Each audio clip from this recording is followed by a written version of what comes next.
आज का हमारा टॉपिक है 9 नंबर, जिसका नाम है प्रिंट एंड सेंसरशिप, और यही आपके इस चैप्टर का सबसे लास्ट टॉपिक होने वाला है। ठीक है, जानेंगे कि आखिर प्रिंट और सेंसरशिप क्या है। ठीक है, चलिए जानते हैं। सबसे पहले देखो, प्रिंट का मतलब आपको मालूम है।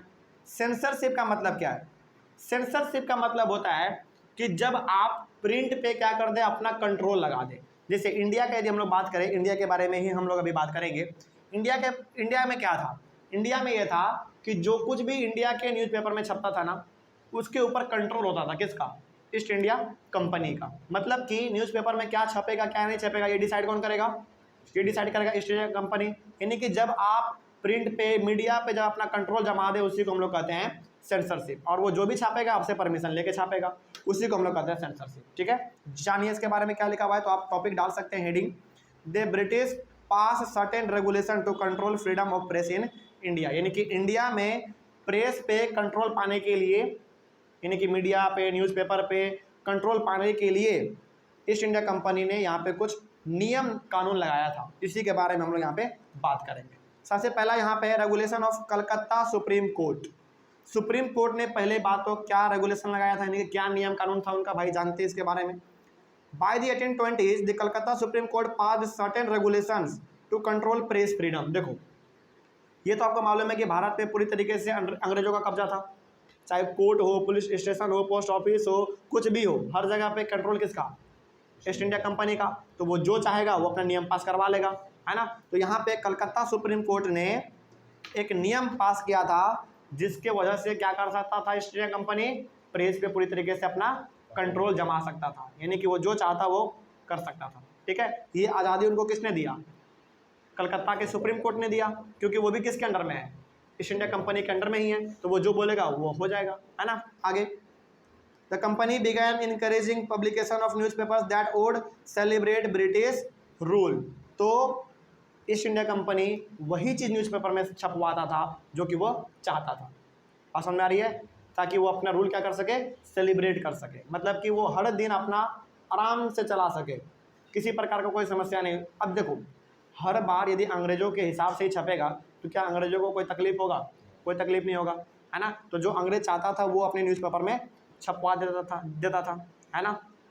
लेकिन क्या न्यूज़पेपर के ऊपर कभी भी, या फिर हमारा जो प्रेस है, जो मीडिया है हमारा, क्या उसके ऊपर कभी कंट्रोल होना चाहिए? कभी कंट्रोल नहीं होना चाहिए, क्योंकि प्रेस ही हमारे डेमोक्रेसी का चौथा स्तंभ है, यानी कि फोर्थ पिलर है। आज के दौर में ऐसा नहीं है, लेकिन यहाँ पे जो है था। ईस्ट इंडिया कंपनी जब भारत में रूल कर रहा था तो उस समय पे पूरी तरीके से प्रेस के ऊपर सेंसरशिप था। यानी कि वो चाहता था जो वही वो पब्लिश करवाता था, उसके परमिशन के बिना कुछ नहीं होता था। तो कलकत्ता के सुप्रीम कोर्ट ने ये पूरा परमिशन दे रखा था कि अब आपका कंट्रोल होगा किसके ऊपर? प्रेस के ऊपर। आप जो चाहेंगे वही आप कर सकते हैं प्रेस के ऊपर। उसके बाद क्या था? Revise and restore earlier freedom. इसमें क्या है भाई, इसके बारे में जान लीजिए। Many editors of English and vernacular language gave urgent petition to governor general Bentinck who agreed to revise press laws. देखो, लेकिन यहाँ पे हमारे पास कुछ ऐसे इंग्लिश एडिटर थे।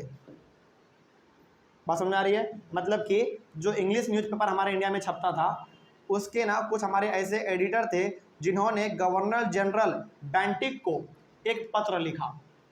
मतलब देखो, सबसे पहली बात तो ये कि हमारे भारत में ना कुछ ऐसे भी अंग्रेज थे जो कि अपना न्यूज़पेपर अपना खुद निकालते थे, अपना प्राइवेट उनका होता था। उनके ऊपर किसी प्रकार का कोई कंट्रोल नहीं होता था, लेकिन वो वही छापता था जो कि हकीकत में हो रहा है ना। तो यहाँ पे अंग्रेजों के पास क्या था? पावर आ चुका था। कलकत्ता के सुप्रीम कोर्ट ने उसको पावर दे दिया था कि भाई आप प्रेस के ऊपर जो कंट्रोल आप अपनाना चाहते हैं आप अपना सकते हैं, है ना। तो यहाँ पे हमारे ऐसे बहुत सारे इंग्लिश न्यूज़पेपर के ऐसे एडिटर थे जिन्होंने पत्र लिखा किसको? गवर्नर जनरल बेंटिक को, है ना, कि भाई देखो, हम जो छापना चाह रहे हैं ना वो हमको छापने ही नहीं दे रहा है, ये अपना मन का कर रहा है, तो हमारे लिए क्या करो, कुछ काम करो, है ना। तो बेंटिक ने क्या किया? रिवाइज किया प्रेस लॉ को, यानी कि थोड़ा बहुत उसमें सुधार किया। बात समझ में आ रही है? कोई दिक्कत? जैसे पहले हो सकता है कि अपना उसका जो भी तौर तरीका रहा होगा अपना न्यूज़पेपर छापने का, लेकिन उस पर किसने कंट्रोल अपना लिया? अपना अंग्रेजों ने अपना लिया, है ना। तो उन सभी लोगों ने क्या किया? एक पत्र लिखा गवर्नर जनरल बेंटिक को कि देखो हमारे ऊपर जो है पूरी तरीके से इन्होंने कब्जा कर लिया है, हमको आज़ादी, हमको अपने बात को रखने का मौका ही नहीं दे रहा है, ये जो कह रहा है हमसे वो छपवा रहा है, तो थोड़ा ऊपर हमारे थोड़ा सा हमारे ऊपर भी काम करो भाई, है ना। तो यहाँ पे गवर्नर जनरल जो हमारे बेंटिक थे, उन्होंने इसके ऊपर काम किया और थोड़ा बहुत जो है प्रेस लॉ में सुधार किया, ठीक है।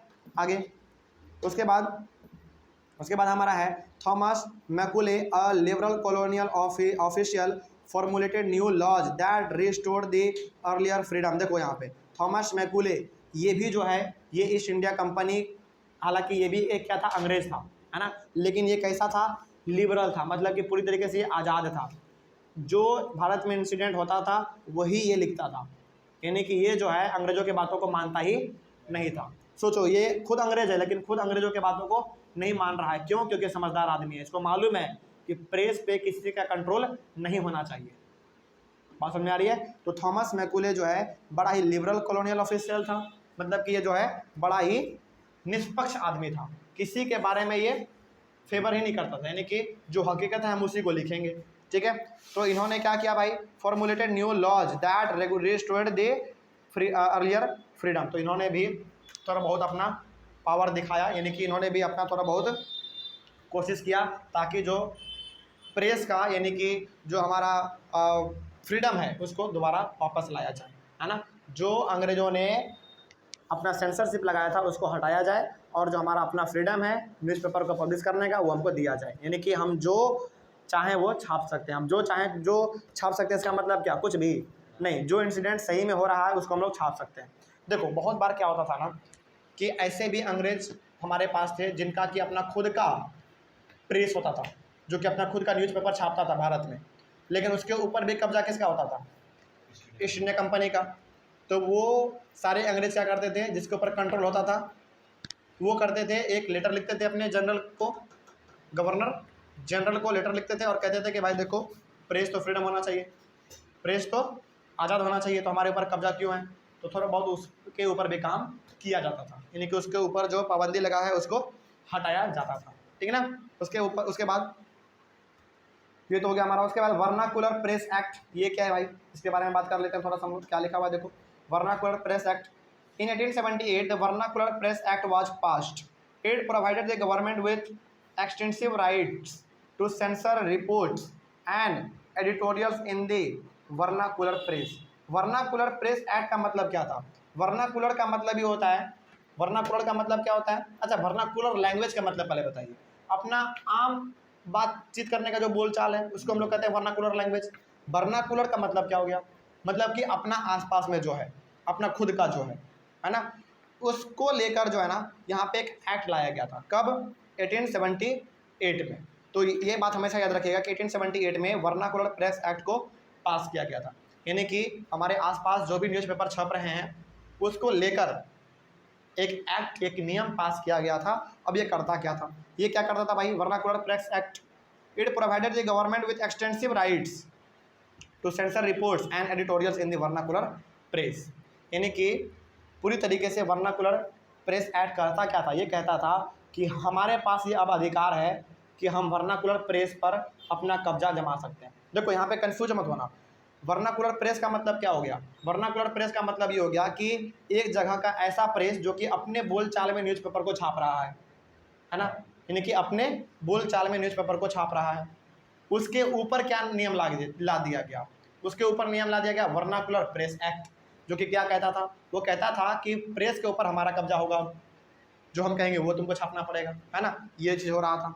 उसके बाद from now the government started keeping regular track of the vernacular newspaper published in different provinces. अब जब वर्नाकुलर प्रेस पर, यानी कि अलग अलग जगहों पर जो अलग अलग लैंग्वेज में न्यूज़पेपर छापा जा रहा है, उस पर कंट्रोल किसका, ईस्ट इंडिया कंपनी का।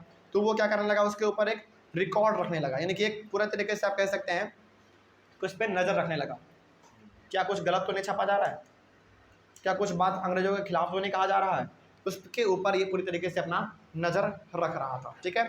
उसके बाद when a report was judged as seditious the newspaper was warned and if the warning was ignored the press was liable to be seized and the printing machine confiscated.